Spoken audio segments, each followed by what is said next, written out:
Good morning. This week we addressed the fuel subsidy.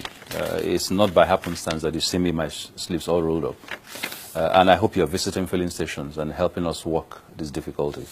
This is probably the most challenging issue since I took over as GMD and Minister of Petroleum. And the reality is a lot of us, even within the company, do not know why this is so. And so for those who don't know, I will first go through why you have this situation. First, on resumption in August, we had a very major problem in our hands because subsidies, 500 billion, close to 600 billion, hadn't been paid for over a one-year period. And so the majors and everybody who was importing, the DAPMA members, the MOMAN members, had begun to very quietly reduce the levels of importation that they had.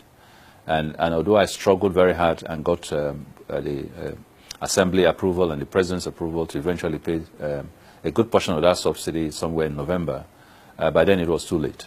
Too late because although they got the money, they didn't have access to foreign exchange. So the critical reason, main critical reason why you have this supply gap today is that although NNPC has its own 445,000 barrels allocation of crude and is meeting its own, it was meant to meet 50% of your delivery, and it is more than meeting but indeed exceeding that, the individuals who should provide the balance of the 40% component are not bringing any product. And so we've had to be very creative over the last 4 or 5 months until we basically ran out of option. And the sort of creativity that we put in the space was forward buying, forward purchase, forward crude allocations, also just to bring in more products.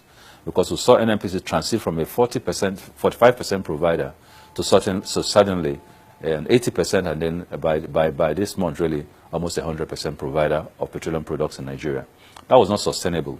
We didn't have the capacity, we didn't have the funding, we didn't have access to the products, we didn't have the foreign exchange.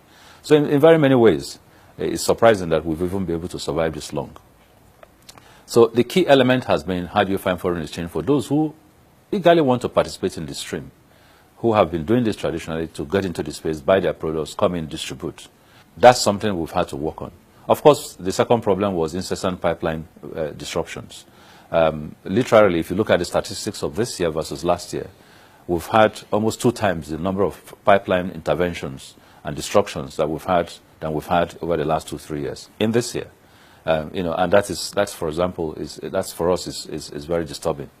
Now, we've thrown a couple of ideas on this. The first thing that I've tried to do is, for the first time in this country, I've been able to convince the upstream companies to provide some FX buffer over the next 1 year for those who are bringing in products.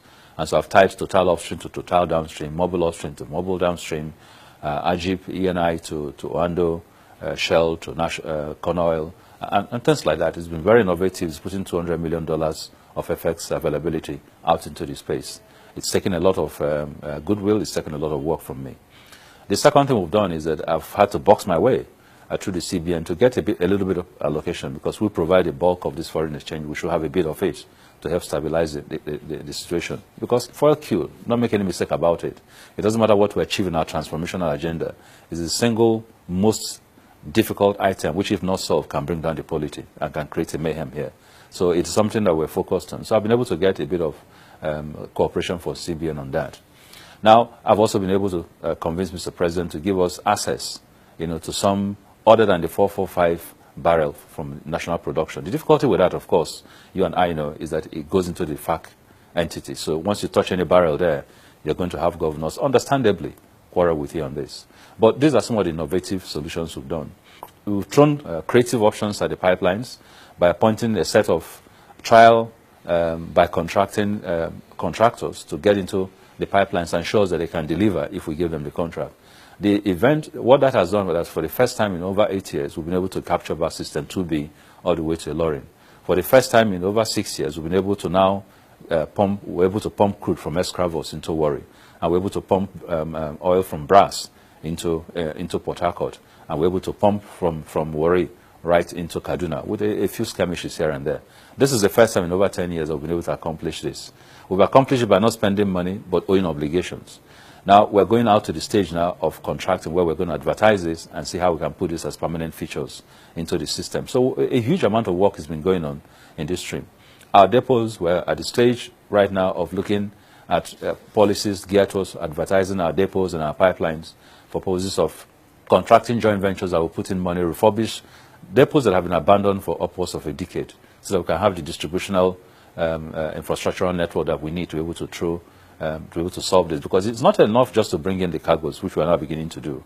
But if you bring the cargoes and they arrive in Lagos, if you have to send 3,000 trucks around the whole country, it takes an average of 4 to 7 days to do that.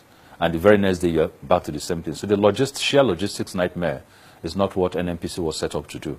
So we need to be able to get those pipelines back, get the depots functioning, push a lot of the responsibility to the major oil companies who are basically leaving us to do all the work and picking up the profit at the end of the tunnel. So it's been a very difficult work, very challenging. We're getting to the solutions. The first few cargoes are beginning to come in, and I think by the second week of April, like I said, we should be hopefully out of this queue situation. But that is not a long-term solution.